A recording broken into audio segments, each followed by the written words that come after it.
Hello everyone, ये इस ड्रामे का एपिसोड 6 है एंड अगर आपने इसके पिछले एपिसोड्स नहीं देखे तो आई सजेस्ट पहले वो देख लें।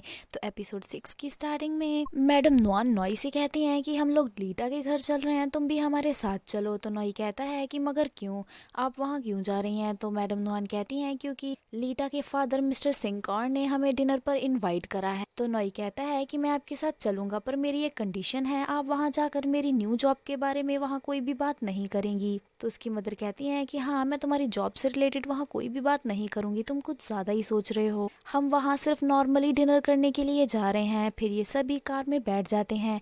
तभी पा आकर कार का डोर ओपन करती है एंड सीधा बोलती है कि मुझे भी आपके साथ जाना है। इससे पहले कि वो लोग उससे कुछ कह पाते, वो जाकर सीधा नॉई के पास बैठ जाती है एंड डा को टीज करने लगती है। फिर ये लोग लीटा के घर पहुँचते हैं जहाँ लीटा के फादर एंड लीटा इन सभी का वेलकम करते हैं एंड यहाँ ये हाय हेलो करते हैं। फिर नॉई और पा भी कार से निकलते हैं जहाँ पा ने नॉई का हाथ पकड़ा हुआ होता है। नॉई उन दोनों से पा को इंट्रोड्यूस करवाता है एंड उन दोनों से कहता है कि ये डा की सिस्टर पा है। पा लीटा को देखकर कहती है कि डा तुम्हारे बारे में काफी बातें करती थी एंड फाइनली आज मैं तुमसे मिल भी गई। नेक्स्ट सीन में दिखाया जाता है कि लीटा किचन में वर्क कर रही होती है, तभी उसके पास पा आती है। लीटा को लगता है कि उसकी मेड है, वो उससे प्लेट मांगती है तो पा नाइफ लेकर उसके पास पहुंच जाती है। पा के पास नाइफ देखकर लीटा तो डर ही जाती है एंड लीटा की ये रिएक्शन देखकर पा उसे कहती है, ओह सॉरी, तुमने प्लेट मांगी थी, मैं गलती से नाइफ ले आई। फिर वो कहती है कि वैसे लोगों से भी गलतियां होती रहती हैं, इवन बहुत बड़ी गलतियां होती रहती हैं, जैसे किसी के हस्बैंड को चुराना, उन्हें शेड्यूस करके उनकी वाइफ से छीनना। तो लीटा कहती है कि मुझे पता है कि तुम अपनी बहन डा की वजह से मुझसे हेट करती हो, पर मेरी कभी भी ऐसी इंटेंशन नहीं रही कि मैं तुम्हारी सिस्टर के हस्बैंड को उससे छीनूं। तो पा कहती है, ओ अच्छा ऐसा है, मैं कैसे मान लूं कि तुमने कभी भी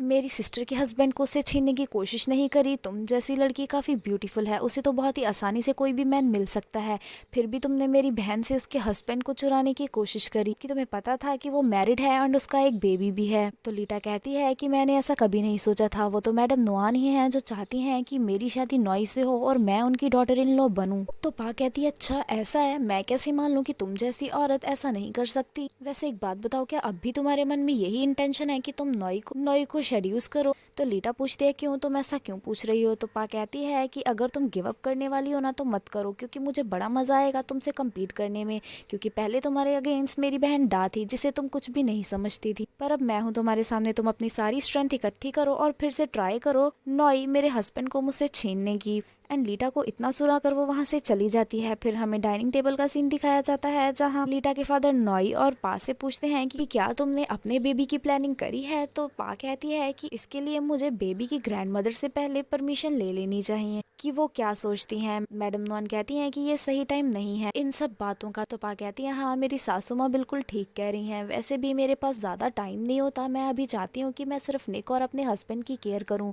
क्योंकि मैं ये बिल्कुल नहीं चाहती कि टाइम की कमी की वजह से मैं मेरे बेबी को प्रॉपर केयर एंड लव ना दे सकूं, जिसकी वजह से वो बड़ा होकर सोशल मीडिया पर उल्टी सीधी हरकतें करे लोगों की अटेंशन लेने के लिए और बिगड़ जाए। एंड ये बातें वो नेड को सुनाते हुए कह रही होती है एंड नेड को भी समझ आ जाता है कि ये उसे ही सुना रही है। तो वो अपना खाना छोड़कर उसे कहती है कि क्या तुम ये मेरे बारे में कह रही हो, तुम मेरी इंसल्ट कर रही हो? तो पा कहती है, मैंने तो तुम्हारा नाम मेंशन ही नहीं करा, तुम्हें क्यों लग रहा है कि मैं ये तुम्हारे लिए कह रही हूँ? क्यों तुम ऐसी हो? नॉई पा को शांत करवाता है एंड यहाँ दोनों माँ बेटों को डर सताने लगता है कि कहीं ये दोनों यही एक दूसरे के बाल खींचना स्टार्ट ना कर दें। तो वो दोनों इन्हें चुप करवाते हैं। फिर लीटा के फादर मैडम नॉन को बताते हैं कि मैं जल्द ही न्यू ड्रिंक्स लॉन्च करने वाला हूँ, जिसके लिए मैं एक कंपनी ढूंढ रहा हूँ इस प्रोडक्ट को प्रमोट करने के लिए। तो मैडम नॉन कहती हैं कि आप ये नाइस अपॉर्चुनिटी मेरे बेटे नॉई को दीजिए, क्योंकि अब वो भी अपने एक फ्रेंड के साथ एडवर्टाइजिंग कंपनी में वर्क कर रहा है, तो ये आपकी हेल्प कर देगा। तो लीटा के फादर भी एग्री हो जाते हैं। तो वो इस बारे में नॉई से कहते हैं। तो नॉई कहता है, ठीक है, मैं आपकी कंपनी आता हूँ अपने डॉक्यूमेंट्स एंड डिटेल्स लेकर। मैडम नॉन कहती हैं कि इसकी कोई जरूरत नहीं है, मैं और मिस्टर सिंह कौन एक दूसरे को काफी अच्छे से जानते हैं, हमारी इनकी कंपनी के साथ काफी अच्छे कॉन्टेक्ट्स हैं, तो तुम डायरेक्टली ही अप्लाई कर सकते हो। फिर ये लोग घर आते हैं जहाँ नॉई अपनी मदर से कहता है कि मैंने आपसे मना करा था कि मेरी न्यू जॉब ढूंढने में आप कोई भी अपने कॉन्टेक्ट्स यूज नहीं करेंगी,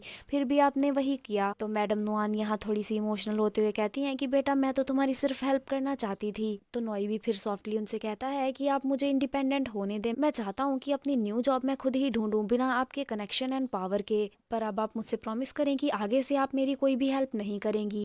फिर नेक्स्ट सीन में दिखाया जाता है कि पा पहुंचती है थॉम की कंपनी, जहां वो उसे बताती है कि सिंकॉन कंपनी अपनी न्यू ड्रिंक्स को लॉन्च करने वाली है, जिसके लिए वो एक प्रमोशनल कंपनी को ढूंढ रही है, तो हमें वहां अप्लाई करना चाहिए। तो थॉम कहता है कि मैडम नुआन के उस कंपनी के साथ काफी अच्छे कनेक्शंस हैं, तो हम उनके साथ कम्पीट तो कर ही नहीं सकते। तो पा बताती है हम कर सकते हैं अगर हमारे पास अच्छे प्लान्स होंगे। फिर वो इन सबको बताती है कि इस कंपनी के 5 मेन शेयर होल्डर्स हैं जो एक तरीके से जज होंगे, उन 5 में से हमें सिर्फ 3 के भी वोट मिल गए तो ये प्रोजेक्ट हमारा होगा। वो ने बताती है कि इस कंपनी के 2 शेयर होल्डर तो ऑलरेडी मैडम नुआन के चमचे हैं, तो हमें उनसे तो उम्मीद रखनी नहीं चाहिए। फिर वो यहाँ ये भी बताती है कि मैडम नुआन ने अपने बेटे नॉई को इस प्रोजेक्ट के लिए रिकमेंड करा है, पर अगर हमें उन 3 जजेस के वोट मिल गए तो ये प्रोजेक्ट हमारा होगा। वो इन सबको अपना प्लान्स काफी अच्छे से समझाती है। फिर ये सभी अपने प्लान पर वर्क करने लगते हैं एंड काफ़ी मेहनत करके एक अच्छी सी प्रेजेंटेशन रेडी कर लेते हैं। जब पा घर पहुंचती है तो वो देखती है कि नॉई भी प्रेजेंटेशन के लिए प्रैक्टिस कर रहा है एंड उसे इतना मेहनत करता हुआ देखकर उसके पास जाती है। नॉई उसे कहता है कि तुम इतनी लेट क्यों आई हो और तुम आजकल कौन सी जॉब कर रही हो जो तुम्हें इतना लेट हो जाता है। तो पा उसे कहती है कि तुम्हें ये जानने की जरूरत नहीं है, तुम्हें कल पता चल जाएगा कि मैं कौन सी जॉब कर रही हूँ। फिर वो उसे कहती है कि वैसे तुम क्या कर रहे हो। तो नॉई बताता है कि मैं अपनी प्रेजेंटेशन की प्रैक्टिस कर रहा हूँ, ये मेरे लिए काफी डिफिकल्ट है क्योंकि लास्ट टाइम मैंने प्रेजेंटेशन अपने ग्रेजुएशन के टाइम पर दी थी, पर मुझे ये करना काफी एक्साइटिंग भी लग रहा है। तो पा कहती है तो ठीक है, फिर देखते हैं कि कल तुम कैसी प्रेजेंटेशन दे पाते हो। फिर नेक्स्ट सीन में दिखाया जाता है कि नॉई पा के लिए फूड बनाता है। वो पा के पास जाता है एंड उसे वो फूड देता है एंड कहता है कि डा मुझे अक्सर कहती थी कि जब भी पा किसी वर्क में ज्यादा उलझ जाती है तो वो अपना खाना पीना भूल जाती है, इसीलिए मैं तुम्हारे लिए खाना लेकर आया। तो पा उसे कहती है कि तुम्हें ये सब करने की कोई जरूरत नहीं है, तुम्हें मेरे साथ नाइसली एंड पोलाइट रहने की कोई जरूरत नहीं है, क्योंकि ऐसा करने से मैं वो नहीं भूल जाऊंगी जो तुम्हारी माँ और बहन ने मेरी बहन डा के साथ किया था। तो नॉई कहता है कि मैं तुम्हारे साथ ऐसा इसलिए कर रहा हूँ क्योंकि तुम डा की बहन हो।